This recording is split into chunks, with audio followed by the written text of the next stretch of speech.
말씀드릴 제목은 묵은 땅을 기경하라. 로마서 1장 20절 같이 한 목소리로 합독하시겠습니다.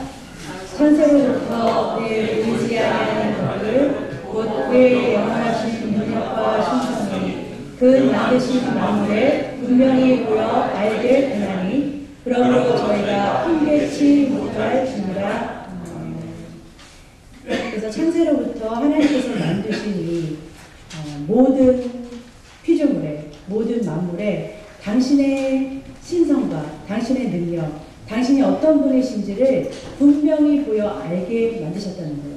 그래서 여기 보니까 분명히 보여 알게 되나니 그랬어요.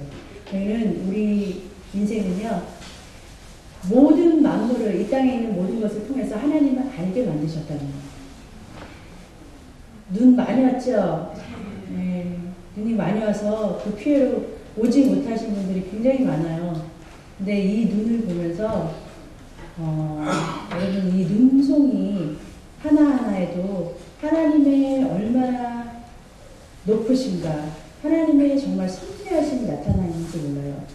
여러분 이 눈꽃송이 하나하나를 현미경으로 이렇게 자세하게 쳐다보면 이런 아름다운 모양이 있다는 거 아셨어요? 진짜 이렇게 현미경으로 깊이 이렇게 보면은 저런 눈꽃송이 하나하나가 정말 다 육각형인데 6일 동안 하나님께서 창조하셨잖아요. 육각형인데 다 똑같은 육각형인데 다른 모양을 가지고 있다는 거예요. 하나도 눈꽃송이가 같은 것이 없대요. 70억 인구가 여기 지금 이 동시대에 살고 있으면서 존재하고 있어도 한 사람도 쌍둥이도 똑같은 사람이 없어요. 지문이 그 70억 인구의 지문도 한 사람이 같은 사람이 없어요.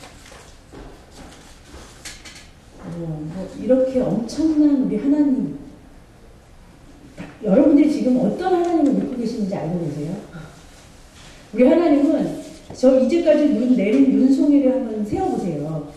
셀 수 있으면. 근데 그 눈송이 하나하나가 떨어질 때마다 저렇게 아름다운 눈꽃송이가 이렇게 그 모양도 하나님은 정말 그 많은 눈꽃송이를 다른 모양으로 만드실 수 있을 만큼 능력이 있으시고 그 눈꽃송이 하나하나 지금 오늘 내리고 내일 녹을 그 눈꽃송이 하나하나에 저렇게 아름다운 모양을 넣으셨다는 거. 그럼 섬세하신 하나님이라는 거. 이 말씀 보고 저는 그 다음 구절이 이렇게 생각났어요. 믿음이 적은 자들아. 눈꽃송이도 이렇게 하나님께서 아름답게, 오늘 이렇게 내렸다가 내일 녹을 눈꽃송이도 이렇게 아름답게 하나님께서 창조하셨거든요. 하물며 너희들일까 보냐? 이 믿음이 적은 자들아. 우리가 세상에서 이렇게 살고 이렇게 하나님께서 우리를 존재하시는 것은 이 얼마나 귀한 존재로 하나님께서 얼마나 섬세하게 우리를 다루고 계신지 여러분들 아시고 계셔야 돼요. 하나님은 이 땅에 인생이라는 여정 속에서, 물론 인생이라는 것이 고달프고 아프죠. 고난과 환난이 끊임없이 있지요. 하지만 그건 하나님께서 하나님을 알게 하려는, 이 우주 만물을 통해서 하나님 당신을 알게 하시려는 깊은 하나님의 뜻과 배려가 있다는 거예요. 고린도후서 4장 6절 7절 같이 읽겠습니다. 어두운 데서 빛을 비추리라 하시던 그 하나님께서 예수 그리스도의 얼굴에 있는 하나님의 영광을 아는 빛을 우리 마음에 비추셨느니라. 우리가 이 고백을 질그릇에 가졌으니 이는 능력의 신이 큰 것이 하나님께 있고 우리에게 있지 아니함을 알게 하려 합니다. 아멘. 우리를 질그릇으로 표현하셨어요. 하나님을 담는 흙그릇, 깨지기 쉬운 아슬아슬한 흙그릇으로 우리를 표현하셨어요.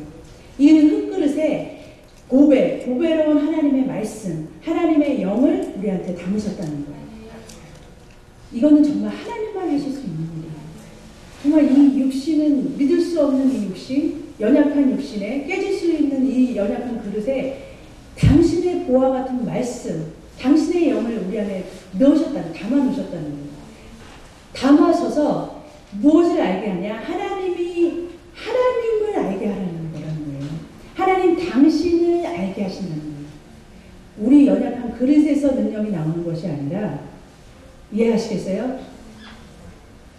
연약한 우리 사람에게서 무엇이 나오는 게 아니라 내 머리가 IQ가 좋아서 내가 뭘 잘했기 때문에 내가 운동을 잘해서 내가 노래를 이게 아니라는 거예요.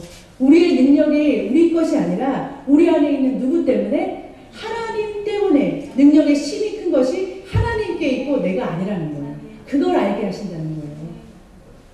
보셨어요? 우주 만물을 창조하신 그 하나님의 큰 능력이 지금 우주 만물을 이 안에 담고 있다니까요.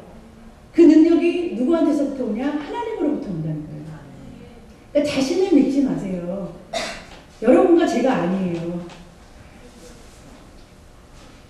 하나님께서는 고린도후서 4장 6절을 보니까 빛이 있으라 하셨던 그 빛이 있으라는 말씀을 우리 마음에 비추셨대요. 신명기 8장 2절 같이 한 목소리 읽겠습니다. 내 하나님 여호와께서 이 40년 동안에 너로 광야의 길을 걷게 하신 것을 기억하라. 이는 너를 낮추시며 너를 시험하사 내 마음이 어떠한지 그 명령을 지키는지 아니 지키는지 알려 하시니라. 3절까지 읽겠습니다. 너를 낮추시며 너로 줄이게 하시며 또 너도 알지 못하며 내 열조도 알지 못하던 만나를 내게 먹이신 것은 사람이 떡으로만 사는 것이 아니요 여호와의 입에서 나오는 모든 말씀으로 사는 줄을 너로 알게 하려 하심이라. 광야 40년을 이스라엘 백성이 애굽을 나온 후에 광야 40년을 걷게 하셨어요. 그들의 목적지는 가나안 땅 천국이었어요. 근데 왜 40년이라는 광야 생활을 가게 하셨냐는 거예요.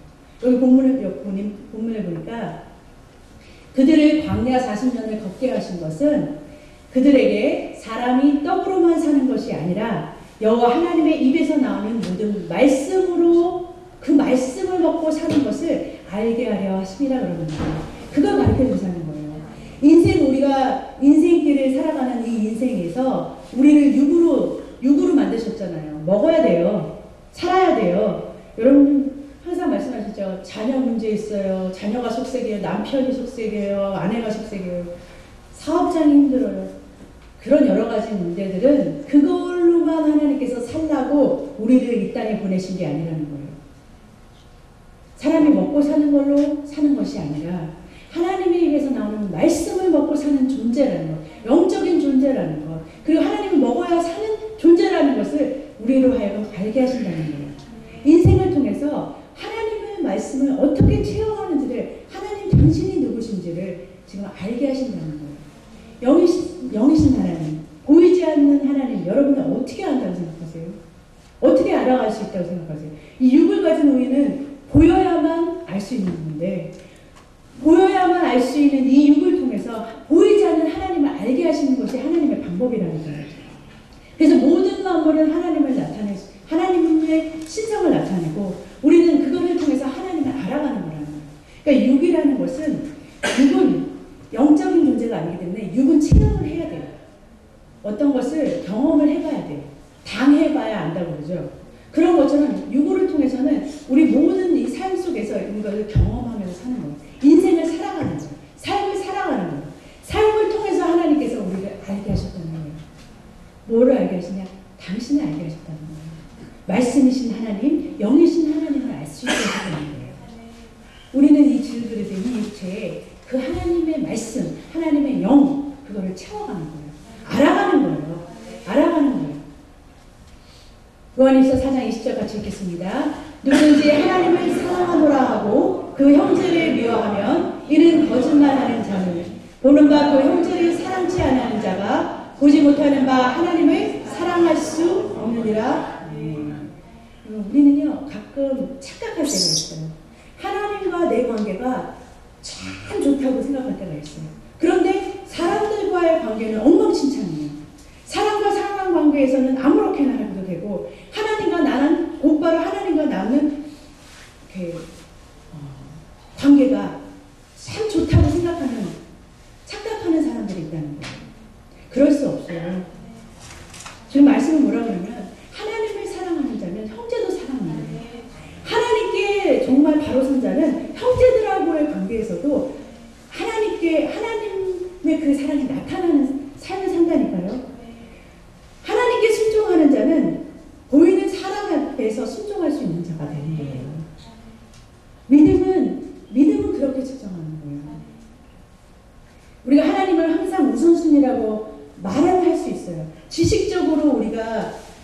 지식적으로 알 수 있어요. 하나님은 우선순위, 하나님은 먼저요라고 지식적으로 알 수 있지만 실제로 내 삶에서 하나님을 우선으로 두는 삶이 되는지는 삶을 살아봐야 아는 거예요.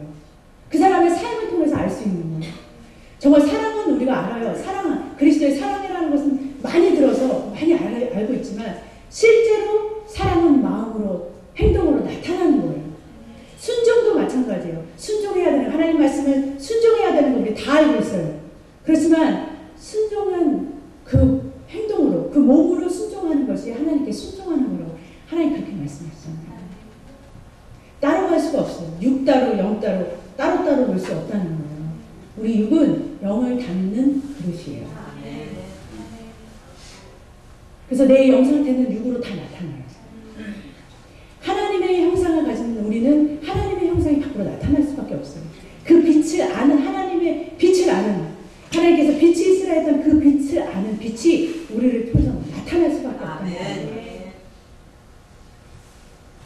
호세아 6장 3절 읽겠습니다. 그러므로 우리가 여호와를 알자 힘써 여호와를 알자 그의 나오심은 새벽빛같이 일정하니 비와 같이 땅을 적시는 늦은 비와 같이 우리에게 임하시리라 하리라. 여기 보면은 여호와를 알자 힘써 여호와를 알자 이 알자의 원어는요 야다라는 원어가 있어요. 그 야다는 부부가 동침해서 부부 생활을 하면서 깊은 관계를 맺음으로 아는 그런 사이를 말해요. 무슨 말이냐면 우리 인생을 통해서 하나님을 알아가는 경험을 한다는 거예요. 그냥 인사하고 주일날 하나님 말 이런 정도가 아니라 제가 지휘자님을 일주일에 한 번만 뵙고 지휘자님은 모든 걸 다 모르죠. 그렇지만 매일매일 지휘자님과 같이 사시는 지휘자님의 와이프는 지휘자님을 다 아실 거예요. 글쎄요, 잘 알쏭달쏭 하겠지만 그래도 밖으로 보여지는 것 이상의 것을 알고 있어요. 그리고 그만 왜냐면 부부는 뭐 우리 남편이 뭘 좋아해, 뭐 이렇게 키는 몇이야 이런 건 잘 몰라요. 그렇지만 그가 딱 말하고 있으면 에이 그거 거짓말이네. 지금 거짓말하고 그 사람을 알아요. 그냥 알아요. 그러니까 그건 뭐냐? 삶 속에서 내 남편은 내 아내를 체험했기 때문에 그럼 그거는 말 이상의 것을 깊은 것을 알고 있는 거예요. 그렇게 아는 것을 여호와를 알자라는 단어를 썼다는 거예요. 그 야다라는 단어가 하나님을 그렇게 안다는 거예요. 그러니까 지식으로 알 수 있는 것이 아니라는 거예요. 삶을 통해서 당신 하나님을 알아가는 거예요. 그래서 우리한테 육을 주셨다니까요. 육이 왜 필요해요? 그 하나님을 알기 위해서 필요하다는 거예요. 인생이 왜 필요해요? 인생의 고난과 역경은 왜 필요해요? 광야를 왜 주시느냐? 하나님을 알게 하시는 하나님의 놀라우신 섭리가 그 안에 있다는 거예요. 그에 나오시는 새벽빛같이 일정한 하나님은 항상 일정하게 비를 우리한테 이른 비와 늦은 비를 주심으로 우리에게 임하신다라고 말하고 있어요. 사무엘상서 2장 12절 같이 읽겠습니다. 엘리의 아들들은 불량자라 여호와를 알지 아니하더라. 여기에 제가 부연 설명을 좀 해드릴게요. 엘리의 아들들은 제사장들의 아들이에요. 홈리와 비느하스 유명하죠. 사무엘과 같이 사무엘도 엘리 제사장 밑에서 교육을 받았고 홈리와 비느하스도 그 엘리 제사장의 아들들로서 같이 교육을 받았어요. 제사장이면 성전을 그들은 성전에 있는 것들을 잘 알죠. 한마디로 요즘으로 말하면 교회 생활 참 몸에 배어서 교회 생활 참 잘하는 거예요. 그냥 몸에 잘 배어 있어서 훈련이 된 거예요. 그런데 그렇게 아는 것은 주님께서 뭐라고 그러냐면 그들은 불량자라. 그 행동이 그에 따르지 못했어요. 성전에서 나쁜 짓을 행했어요. 하나님께서 기뻐하시지 않는 행동을 많이 했어요. 그래서 여호와 하나님께서는 그들은 나를 모른다 그래요. 진짜 그들은 나를 아는 것이 아니다 그래요. 정말 아는 사람은 정말 하나님을 아는 사람은 그렇게 행동할 수 없다라고 말하는 거예요. 그래서 행동하는 것과 하나님을 아는 것과 내가 순종하는 것과 하나님께 순종하는 육으로 순종하는 것 믿음은 다 밖으로 보여지는 거라는 거예요. 제가 이게 뭔지는 모르겠지만 제가 좀 설명을 해주면 좀 이해가 될지 모르겠어요. 인생이라는 이렇게 딱 그래프가 있다고 쳐요. 그러니까 인생은 우리의 삶은 시간적 순서대로 이렇게 가잖아요. 시간의 연속으로 이렇게 쭉 가잖아요. 이거를 이렇게 보고 또 이렇게 보아서 십자가로 한번 연상을 해보세요. 이렇게 우리의 삶 속에서 시간은 이렇게 가고 있는 거예요. 그런데 하나님의 말씀이요, 우리의 삶에 나타나실 때는, 임하실 때는 이렇게 십자가로, 그러니까 십자가의 모습으로 나타나는 거예요. 그래서 이거는 좀 어떻게 설명했냐? 하나님의 말씀은 시간과 공간을 초월해서 우리에게 임하시는, 오늘 우리에게 주시는 말씀으로 임하신다는 거예요. 성경 말씀이 과거와 현재의 미래를 기록하고 있어요. 예전에 했던 예언은 주님 오심으로 성취됐고 주님의 오실 것을 말하고 있어요. 그러니까 성경은 역사적인 사건을 기록하기도 해요. 그래서 역사적인 사실을 기록하기도 해요. 그런데 성경은 또한 지금 오늘날 지금 이 시간과 공간을 초월해서 저와 여러분에게 주시는 말씀으로 임하실 수 있다는 거예요. 지금 하나님의 말씀은 살아서 움직여서 지금 우리에게 살아있는 주님의 말씀으로 임하신다는 거예요. 그렇게 하나님의 말씀이 나한테 시간적인 사건과 내 삶의 십자가로 딱 맞아떨어지는 이 순간순간의 포인트가 있죠. 하나님을 만나는 순간. 이것이 바로 하나님의 십자가로 만나는 사건이라는 거예요. 그래서 사도 바울은 뭐라고 말하냐면 나에게 예수의 흔적이 있다고 해요. 여러분들 삶에 정말 하나님의 말씀으로 하나님의 말씀이 나한테 임해서 정말 내 삶이 변화되고 바꿔지고 내 삶이 주님의 영으로 채워지는 그 순간순간이 있다는 거예요. 그 순간순간이 십자가로 채워지는 거예요. 그게 바로 예수의 흔적이라는 거예요. 창세기 1장 9절 같이 한 목소리 읽겠습니다. 하나님이 가라사대 천하의 물이 한 곳으로 모이고 묻히 드러나라 하시매 그대로 되니라. 하나님께서 천지는 셋째 날에 육지와 바다를 갈라놓으셨어요. 그래서 땅이 이렇게 나왔죠. 그런데 출애굽할 때 출애굽 사건을 기억하세요? 이스라엘 백성을 애굽에서 데리고 나와서 정말 뒤에는 애굽 군사들이 따라오고 출애굽한 이스라엘 백성은 홍해라는 바다를 만났어요. 지금 앞에는 홍해바다, 뒤에는 애굽 군사들이 죽이려고 따라오고 있는 거예요. 이런 상황 속에서 모세가 바다 위로 손을 내미는데 하나님께서 동풍을 보내서 뭐가 나타나냐면 마른 땅이 나타났어요. 물은 이렇게 벽이 돼가지고서 갈라지고 그 마른 땅 사이를 이스라엘 백성이 걸어가고 있는 거예요. 하나님이요, 이스라엘 백성을 애굽에서 출애굽시켜서 건져내셔서 당신의 방법 가운데서 하나님을 알게 하시는 여정을 이스라엘 백성을 통해서 가게 하신 거예요. 홍해를 가는 이유가 거기, 목적과 이유가 거기 있어요. 그냥 이렇게 홍해 없이 다른 데로 막 갈 수 있는 여러 가지 방법이 있겠죠. 근데 그들 앞에 홍해라는 것을 만나게 하셨어요. 그들한테는 홍해가 문제이고 걱정이고 환난일 수도 있어요. 그런데 하나님께서 그 문제와 환난과 걱정 속에서 그 홍해 바다를 가르는, 상상이 되세요. 홍해 바다가 쫙 갈라져서 정말 벽을 이렇게 싹 이루고 그 200만 명의 이스라엘 백성들이 건너가는 거예요. 그들은 하나님께서 태초에 천지를 창조하시는 것을 못 봤어요. 이스라엘 백성은 하나님이 누구신지를 몰라요. 천지를 창조하시고 하나님께서는 바다와 육지를 이렇게 갈라놓으셨다니까요. 근데 그들은 그 말씀하시면 말씀하신 대로 이루시는 그 하나님의 삶의 형제, 그분이 지금 오늘날 이 순간 이스라엘 백성 앞에서 역사하시는 것을 봤다니까요. 그들은 그것을 경험했어요. 홍해가 갈라지는 그 사건은 하나님께서 당신이 태초에 천지를 창조하신 말씀으로 그 우주 만물을 창조하신 하나님이심을 그들로 알게 하려 하심이라는 거예요.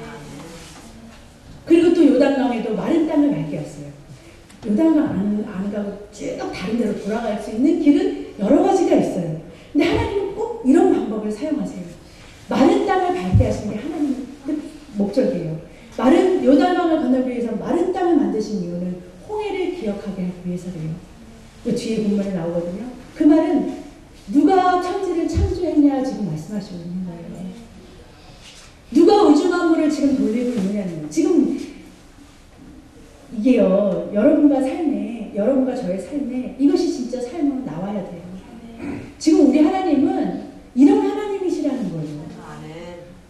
이런 하나님, 정말 눈꽃송이 하나, 아까 말씀드렸죠. 눈꽃송이 하나하나가 다 모양이 틀리게 만들 수 있는 그런 전지전능하신 하나님이 지금 우리 안에 자정하시기를 원한다는 거예요. 그런데 여러분, 못하는 게 어딨어요?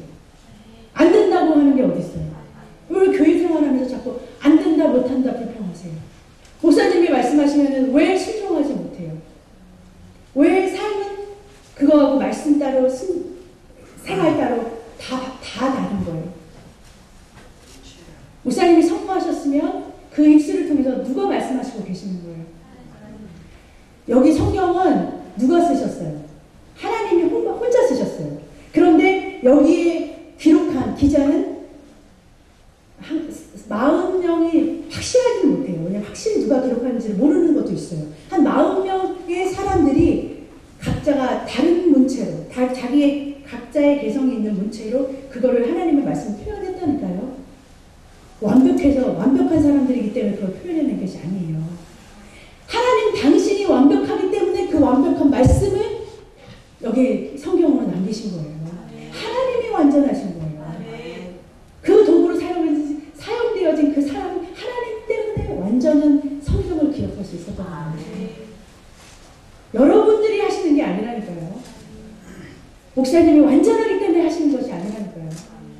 그분을 통해서 나오시는 하나님의 말씀이 완전하기 때문에 완전하다는 거예요. 하나님은 여러분의 순종을 보실 줄 믿습니다. 민수기 14장 20절, 29절, 30절 같이 읽겠습니다. 너희 신체가 이 광야에 엎드러질 것이라. 너희 20세 이상으로 계수함을 받은 자, 곧 나를 원망한 자의 전부가 여분의 아들 갈렙과 눈의 아들 여호수아 외에는 내가 맹세하여 너희로 거하게 하리라 한 땅에 결단코 들어가지 못하리라. 여기 본문의 말씀은 뭐냐면요, 애굽에서 이스라엘 백성들을 출애굽시키셨어요. 광야로 데리고 왔어요. 광야에서 그들을 훈련시키려는 하나님의 방법이 있었어요. 계획이 있었어요. 결국은 가나안 땅으로 끌고 가는 게 하나님의 목표였어요. 그런데 광야에서 여호수아, 갈렙 외에 이스라엘에서 나온 모든 20세 이상의 계시함을 받은 자는 애굽에서 나온 사람들은 다 죽었다는 거예요. 광야에서 태어난 그 new generation, 새로운 새 세대만 가나안 땅으로 들어갔어요. 여러분, 이거 왜 그랬다고 생각하세요? 여호수아, 그 많은 사람들이 출애굽을 시켜가지고 광야까지 끌고 오셨어요.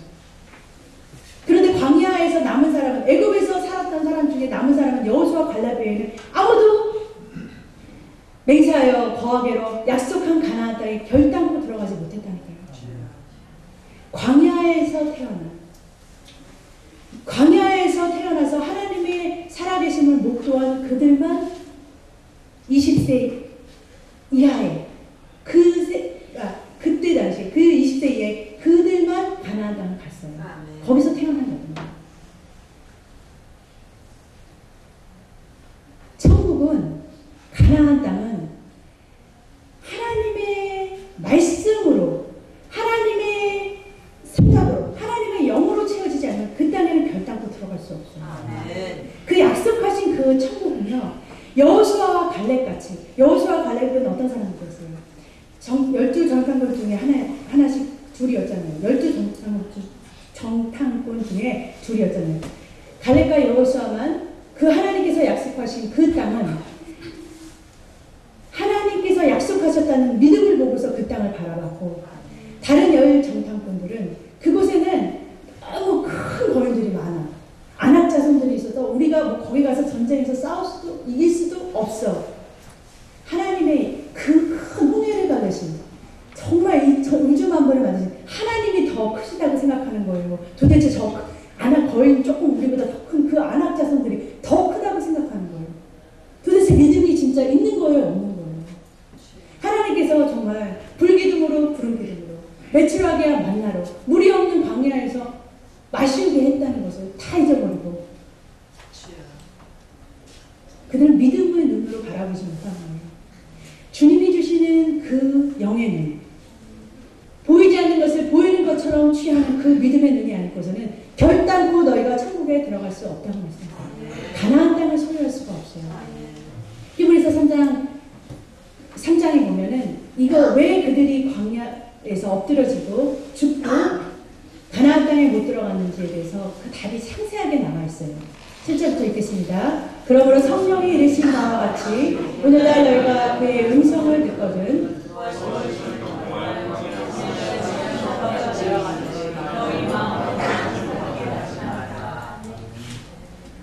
오늘날은 지금 우리 주님이 지금 말씀하시는 거예요. 아까 시간 토대로 말씀하셨죠. 지금 이 순간이 시간과 공간을 초월해서 여러분에게 임하는 말씀이에요. 오늘날 너희가 그의 음성을 성령의 음성을 듣거든. 지금 우리가 광야를 걷고 있어요. 광야에서 너의 마음을 강팍해 하지 말라. 거기서 너의 열정과 나를 시험하여 증언하고 40년 동안의 나의 행사를 보았느니라. 10절 읽겠습니다.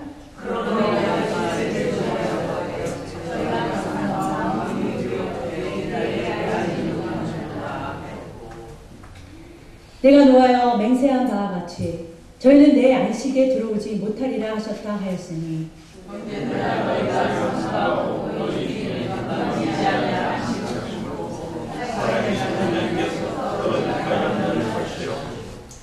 오직 오늘이라 이끄는 동안에 매일 피차 권면하여 너희 중에 누구든지 죄의 유혹으로 강팍해 됨을 면하라.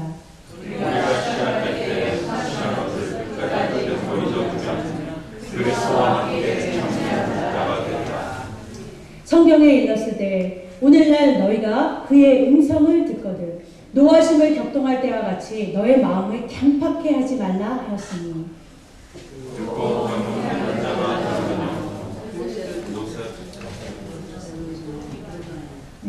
듣고 경노한 자가 누구뇨 하고 묻지요. 근데 답이 바로 뒤에 나와요. 모세를 쫓아 애굽에서 나온 모든 이가 아니냐. 17절 또 하나님이 40년 동안에 누구에게 노하셨느뇨. 범죄하여 그 시체가 광야에 엎드려진 자에게가 아니냐. 18절 또 하나님이 그에게 맹세하사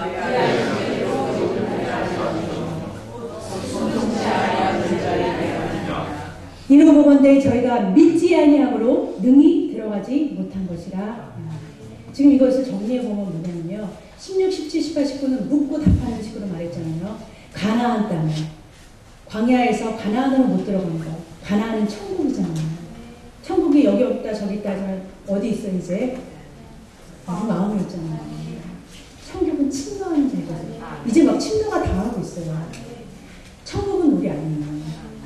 그 안식 가나안 땅에 들어가지 못하는 이유는 16절에서는 애굽에서 나왔기 때문에 애굽의 생각을 버리지 못했기 때문에 옛 사고방식을 그대로 갖고 있기 때문에 믿음으로 생각하는 것이 아니라 그냥 내 옛날에 젖었던 그 옛날 세상에 젖었던 그 생각으로 가지고 있기 때문에 그 말은 즉 17절에 보니까 범죄래요. 여호와 하나님 보시기에 범죄라는 거예요. 18절에 보니까 뭐예요? 순종치 않아. 그것이 바로 순종하지 않는다는 거예요. 믿음으로 19절에는 뭐냐면 믿음이라고 해요. 그거를 주님은 믿음으로 보지 않는 것을 전부 다 죄라고 해요.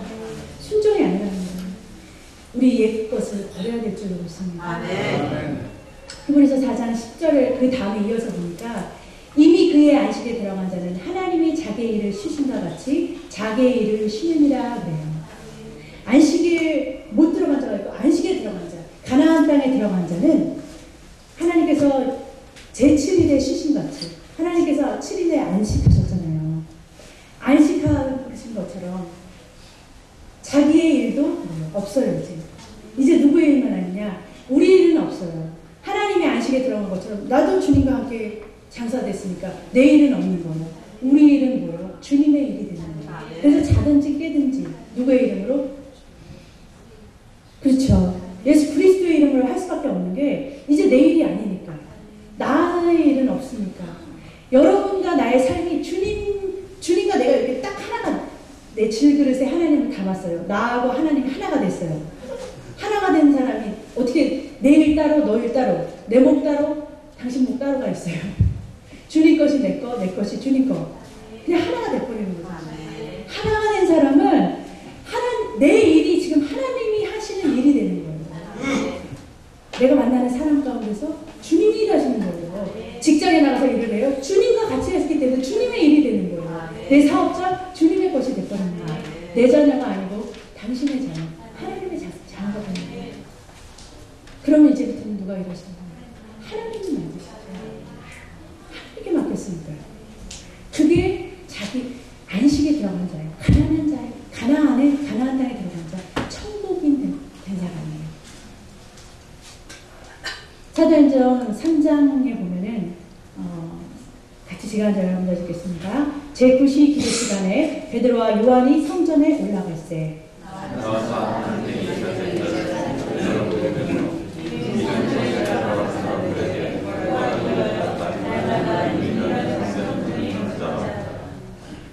그가 베드로와 요한이 성전에 들어가려 함을 보고 구걸하거늘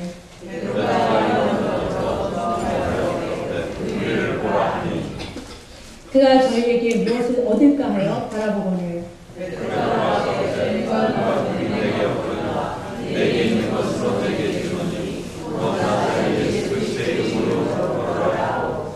오른손을 잡아 일으키니 발과 발목이 곧 힘을 얻고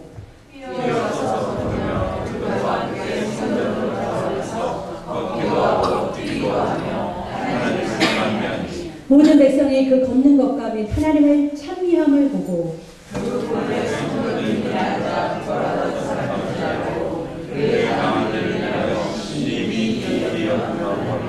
네, 지금 이 사건은요 요한과 베드로가 제9시에 이 제9시는 히브리 시간으로 3시예요. 히브리는 저녁이 되고 아침이 되니 하잖아요. 6시부터 시작해요. 해가 지는 밤부터 그 다음날 해 뜨는 6시가 시간이 시작되는 거예요. 그래서 우리로는 6시가 0시로 시작해서 이렇게 9시가 3시, 6시는 12시, 9시는 3시가 되는 거예요. 그 3시에 이제 베드로와 요한이 성전으로 기도하러 가는 거예요. 가는데 여기 보세요. 나면서부터 안진뱅이 된 자가 있어요. 그는 성전 문 앞에서 항상 안진뱅이로 살았어요. 성전에서 태어날 때부터 안진뱅이로 성전 안으로 들어가지 못했어요. 그 안진뱅이 생활을 한 지가 40년이 넘었어요. 어떻게 하냐면 여기 4장 22절에 보면 이렇게 나와 있어요. 이 표적으로 나은 사람은 40여 세나 되었더라라고 말하는데 이러면 헷갈리잖아요. 현대인의 성경을 보면 이 기적으로 고침을 받은 안진뱅이는 40세가 넘은 사람이었더라라고 말하고 있어요. 이 안진뱅이의 나이를 가르쳐줘요. 성경에서 예수님의 나이도 정확하게 안 가르쳐주는데 안진뱅이 나이가 기록되어 있는 거예요. 이 안진뱅이는 날 때부터 40년이 넘는 동안 안진뱅이였어요. 성전 안으로 들어가지 못하고 구걸하는 자였어요. 그래서 그날도 매일같이 늘 항상 했던 것처럼 성전에서 드나든 사람을 통해서 내가 무엇을 얻을까 구걸하는 중에 베드로와 요한을 만난 거예요. 베드로가 내게 은과 돈은 없으나 내게 있는 것으로 내게 주노니 걸으라 했더니 벌떡 일어나서 이제 더 이상은 뭐예요? 40년이 지난 후에 그는 더 이상 안진뱅이가 아니에요. 그는 이제 더 이상 안진뱅이가 아니라 걷고 뛸 수 있는 그는 단지 오늘 먹을 그 은전 한 입을 구했지만 하나님은 그에게 안진뱅이에서 이렇게 세우는 것이 하나님의 뜻이었다는 거예요. 여러분과 저는요 태어날 때부터 안진뱅이 신앙을 가지고 있는 분들도 있어요. 신앙생활 10년, 20년, 30년, 40년 문제가 아니에요. 내가 왜 안진뱅이 신앙에서 일어나지 못하는 거가 문제예요. 주님은요, 앉은뱅이 신앙에서 일어나기를 원하셔요. 성전에서 오래 있었다는 게 중요한 거지 않아요. 내가 그 믿음으로, 지금 주님은 말씀으로 무주망으로 운행하시는 하나님이시라니까요. 그 하나님이 지금도 살아서 역사하신다는 걸 믿는다면 왜 앉은뱅이 신앙을 믿는 거예요? 하나님은 하실 수 있지요. 당신은 하실 수가 있지요. 누구를 통해서? 지금 요한과 베드로, 하나님을 담고 있는, 그 보화를 담고 있는 하나님 말씀을, 하나님은 살아계신 하나님이시고 말씀하신 것을 이루시는 하나님이라는 걸 믿고 있는 그 사람들을 통해서 당신의 말씀이 오늘도 이루어지고 있는 거예요. 그 앉은뱅이는 오늘이 구원의 날이었던 거예요. 보라, 오늘이 구원받을 날이요, 지금이 은혜 받을 날이로다 하잖아요. 지금 이 순간에 주님께서 우리에게 이른 비와 늦은 비를 막 주신다는 거예요. 하나님의 역사하시기 위해서 하나님은 비를 주셔요. 비를, 성령의 비를 주셔요. 말씀으로 하나님께서 우리를 촉촉히 젖어주세요. 근데요, 땅 좀 보세요. 이 땅 좀 보세요. 이 땅은요, 말라 비틀어져가지고서 단단해져가지고서 너무 오랫동안 말라 비틀어져가지고 또 물이 너무 많아가지고서 그리고 여기는 물을 어떻게, 물을 버도, 호수로 막 버도 안 들어가요. 호세아서 10장 20절에 오늘 본문에 보니까 자기 길을 위하여 의를 심고 긍휼을 거두라. 여호와의 긍휼하심 얻으라는 거예요. 지금은 곧 여호와를 찾을 때는 너희는 묵은 땅을 기경하라 하셔요. 마침내 여호와께서 임하사 의의 비를 너희에게, 의를 비처럼 너희에게 내리시리라. 땅을 기경하라는 말은 이렇게 삽 같은 걸로 탁 쑤셔서 넣어서 뒤집어 엎는 거예요. 그래서 막 단단한 것을 꽤 부셔야 된다. 그래야 하나님의 비가 내렸을 때, 성령의 비가 내렸을 때 그것을 촉촉하게 받을 수 있는 그런 땅이 되는 거예요. 6월절 2장 22절 3절에 보니까 이른 비와 늦은 비를 말씀하시고 계세요. 신명기 14장 14절에도 이른 비와 늦은 비에 대해서 말하고 있어요. 이스라엘은 건기와 우기가 확실히 뚜렷하게 갈라지는 곳이에요. 이스라엘은 지형상 사막이 많고 비가 안 오면은 절대로 농사를 지을 수 없는 그런 지형에서 살고 있어요. 절대적으로 비가 와야지만 농사를 지을 수 있는 곳이에요. 이른 비가 적당하게 이렇게 와주고, 그리고 늦은 비는 완전히 소낙비, 완전히 퍽퍽퍽 쏟아지는 거예요. 그것이 나중에 늦은 비가 올 때 열매를 팍 맺기 시작해요. 그 늦은 비와 이른 비는 그거는 하나님의 주권이에요. 하나님께서 이른 비와 늦은 비를 주시지 않으면 농사 완전히 망치는 거예요. 근데 하나님은 하나님의 임재하시는 아까 새벽빛처럼 일정하게 이른 비와 늦은 비를 약속하셨다는 거예요. 성령님은 우리한테 지금도 말씀하고 계신다는 거예요. 이른 비와 늦은 비로 이른 비를 이렇게 촉촉하게 젖는 그런 비를 내리시고 늦은 비 소낙비 같은 엄청난 은혜를 우리한테 부어주시기도 한다니까요.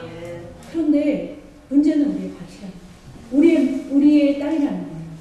기경하지 않고 있으면, 기경하지 않으면, 오래된 그 묵은 것을 가지고서 버리지 않으면, 옛 습관이나 옛 사고방식이나 옛 생각을 버리지 않으면 성령이 너에게, 오늘날 너에게 성령이 너에게 임하시는 말씀을 들어도 광야에서 주님 하나님의 말씀을 듣지 못하고 하나님을 경동케 했던 자들처럼 광야에서 가나안 땅을 못 들어가는 자들이 될 수도 있다는 거예요. 아멘. 고린도후서 6장 1절 같이 한 목소리 읽겠습니다. 우리가 하나님과 함께 일하는 자로서 너희를 권하노니 하나님의 은혜를 헛되이 받지 말라. 가라사대 내가 은혜 베풀 때에 너를 듣고 구원의 날에 너를 보았다 하셨으니 보라 지금은 은혜 받을 만한 때요 보라 지금은 구원의 날이로다. 지금이라고 말씀하세요. 그리고 주님은요 많은 숫자로 일하시지 않으세요. 주님은 기드온에 300명만 많은 사람이 왔어도 다 돌려보내세요. 출입을 추려서 기드온에 300명만 가지고서 전쟁을 하게 하셔서 이기게 하시는 분이세요. 믿음이 있는 사람, 하나님께 소망을 두고 당신이 어떤 분이신지를 아는 사람을 통해서 하나님의 천국, 하나님의 복음이 전파되게 됐다는 거예요. 그 한 사람을 통해서 하나님은 우리 교회에 것이 아니라 하나님 당신을 아는, 당신이 어떤 분이신지를 아는 그 연약한 육체를 통해서 당신의 살아계심을 나타내는, 오늘도 그 일을 행하고 계시는 정말 놀라우신 하나님이신 줄을 믿고 따를 때 정말 우리의 마음 같은, 주님 해보세요라고 하는 게 아니에요. 우리의 육은 우리한테 주셨잖아요. 자유주와 함께 우리한테 맡기셨잖아요. 긍휼을 베풀어 주시기를 하나님. 아멘. 은혜 베풀어 주신 주님의 은혜를 발현하는 마음 같은 준비가 되어야 됩니다. 그랬을 때 주님께서 이른 별 늦은 뒤 소낙비처럼 내어줄 때 주님의 구원이 우리 삶을 통해서, 영이 잘 되면 범사가 잘 되고 형통의 축복입니다. 그 형통의 축복이 2016년도 여러분과 저의 가정과 교회와 자녀와 사업장, 직장에 정말, 그리고 만나는 사람 가운데 풍성하게 나눠줄 수 있으시기를 주님의 이름으로 축복합니다.